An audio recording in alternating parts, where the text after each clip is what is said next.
1900 ವರ್ಷದ ಆಟಗಳು, ಸ್ಮಾರ್ಟ್‌ಫೋನ್‌ಗಳಿಲ್ಲದ ಮಕ್ಕಳ ಆಟ ಮತ್ತು ಖುಷಿ. ಇಂದಿನ ಮಕ್ಕಳ ಕೈಯಲ್ಲಿ ಸ್ಮಾರ್ಟ್‌ಫೋನ್ ಮತ್ತು ಟ್ಯಾಬ್ಲೆಟ್‌ಗಳು ಇರುವುದನ್ನು ನೋಡಿ 90ರ ದಶಕದ ಮಕ್ಕಳು ಬೆಳೆದ ರೀತಿ ನೆನಪಾಗುತ್ತದೆ.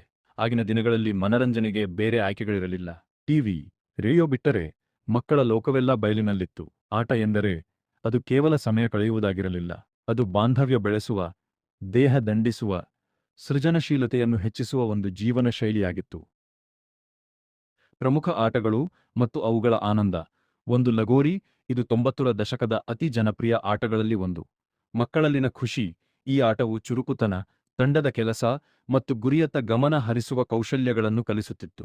ಕಲ್ಲುಗಳನ್ನು ಕೆಡವಿ, ಚೆಂಡು ತಪ್ಪಿಸಿಕೊಂಡು ಅವುಗಳನ್ನು ಮತ್ತೆ ಜೋಡಿಸುವಾಗ ಸಿಗುತ್ತಿದ್ದ ಥ್ರಿಲ್ ಅವರ್ಣನೀಯ. ಔಟ್ ಔಟ್ ಎಂದು ಕೂಗುವಾಗ, ಹೊಡೆಯೋ ಹೊಡೆಯೋ ಎಂದು ಹುರಿದುಂಬಿಸುವಾಗ ಸಿಗುವ ಮಜಾ ಅಪಾರ.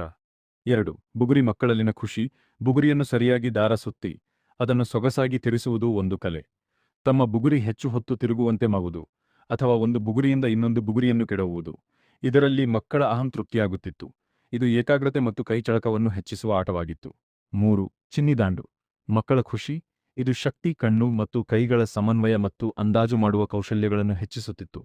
ಚಿನ್ನಿಯನ್ನು ದೂರಕ್ಕೆ ಹೊಡೆದಾಗ ಸಿಗುವ ಸಂತೃಪ್ತಿ ಮತ್ತು ದೂರ ದೂರ ಎಂದು ಕೂಗುವಾಗ ಸಿಗುವ ಮಜಾ ದೊಡ್ಡದು. 4. ಗೋಲಿ. ಗೋಲಿ ಆಟದಲ್ಲಿ ಒಂದು ರೀತಿಯ ಹೂಡಿಕೆ ಮತ್ತು ಲಾಭ ಇತ್ತು. ಗೆದ್ದ ಗೋಲಿಗಳ ರಾಶಿ ಮಕ್ಕಳಲ್ಲಿ ಒಂದು ದೊಡ್ಡ ಹೆಮ್ಮೆಯ ವಿಷಯವಾಗಿತ್ತು. ನೆಲಕ್ಕೆ ಬಗ್ಗಿ ಸೂಕ್ಷ್ಮವಾಗಿ ಗೋಲಿಗೆ ಗುರಿ ಇಡುವಾಗ ಮಕ್ಕಳ ಏಕಾಗ್ರತೆ ಹೆಚ್ಚುತ್ತಿತ್ತು.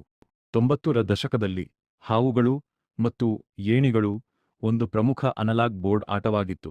ಇದನ್ನು ಹೆಚ್ಚಾಗಿ 2 ಬದಿಯ ಕಾರ್ಡ್ಬೋರ್ಡ್ ಮ್ಯಾಟ್ಗಳ ಮೇಲೆ ಲುಡೋದೊಂದಿಗೆ ಸಂಯೋಜಿಸಲಾಯಿತು. ಸ್ಮಾರ್ಟ್‌ಫೋನ್‌ಗಳಿಲ್ಲದ ಸಂತೋಷ, ಬೋರ್ಡಮ್‌ನ ಸೃಜನಶೀಲತೆ ಅಥವಾ ಕ್ರಿಯೇಟಿವಿಟಿ ಫ್ರಾಮ್ ಬೋರ್ಡಮ್. ಆಗಿನ ಮಕ್ಕಳಿಗೆ ಸಮಯ ಕಳೆಯಲು ಸುಲಭ ಮಾರ್ಗಗಳಿರಲಿಲ್ಲ. ಬೋರ್ ಆದಾಗ ಹೊಸ ಆಟಗಳನ್ನು ಕಂಡುಹಿಡಿಯುವುದು, ಕತೆಗಳನ್ನು ಕಟ್ಟುವುದು, ಮರದ ಮೇಲೆ ಹತ್ತುವುದು, ಮಣ್ಣಿನಲ್ಲಿ ಮನೆ ಕಟ್ಟುವಂತಹ ಕೆಲಸಗಳಲ್ಲಿ ತಮ್ಮನ್ನು ತೊಡಗಿಸಿಕೊಳ್ಳುತ್ತಿದ್ದರು. ಮತ್ತೆ ಸಾಮಾಜಿಕ ಕೌಶಲ್ಯ ಅಥವಾ ಸೋಷಲ್ ಸ್ಕಿಲ್ಸ್. ಆಟವಾಡುವಾಗ ಪರಸ್ಪರ ಸಂವಹನ, ವಾದ ಮಾಡುವುದು, ಸ್ನೇಹಿತರನ್ನು ಕ್ಷಮಿಸುವುದು, ನಾಯಕತ್ವ ಗುಣಗಳು, ತಂಡವಾಗಿ ಕೆಲಸ ಮಾಡುವ ಕೌಶಲ್ಯಗಳು ಸಹಜವಾಗಿ ಬೆಳೆಯುತ್ತಿದ್ದವು. ಮತ್ತೆ ಪ್ರಕೃತಿಯೊಂದಿಗೆ ಒಡನಾಟ ಅಥವಾ ಕನೆಕ್ಷನ್ ವಿತ್ ನೇಚರ್. ಮರಗಳು, ಕಲ್ಲುಗಳು, ಮಣ್ಣು, ನೀರು ಇವೆಲ್ಲವೂ ಆಟದ ಭಾಗವಾಗಿದ್ದವು. ಪ್ರಕೃತಿಯನ್ನು ಅರಿತು ಅದರೊಂದಿಗೆ ಬೆರೆಯುವ ಅವಕಾಶ ಸಿಗುತ್ತಿತ್ತು.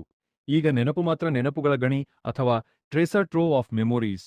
ಆಟಗಳು ಕೇವಲ ವಿನೋದವಾಗಿರಲಿಲ್ಲ, ಅವು ಶಾಶ್ವತವಾದ ನೆನಪುಗಳನ್ನು ಸೃಷ್ಟಿಸುತ್ತಿದ್ದವು. ಆಟದ ಗೆಲುವು, ಸೋಲು, ಸ್ನೇಹಿತರೊಂದಿಗಿನ ಕಿತ್ತಾಟ, ಬಾಂಧವ್ಯ ಇವೆಲ್ಲವೂ ಮನಸ್ಸಿನಲ್ಲಿ ಅಚ್ಚಳಿಯದೆ ಉಳಿಯುತ್ತಿತ್ತು. 90ರ ದಶಕದ ಮಕ್ಕಳ ಜೀವನದಲ್ಲಿ ಪ್ರತಿದಿನವೂ ಒಂದು ಹೊಸ ಸಾಹಸ.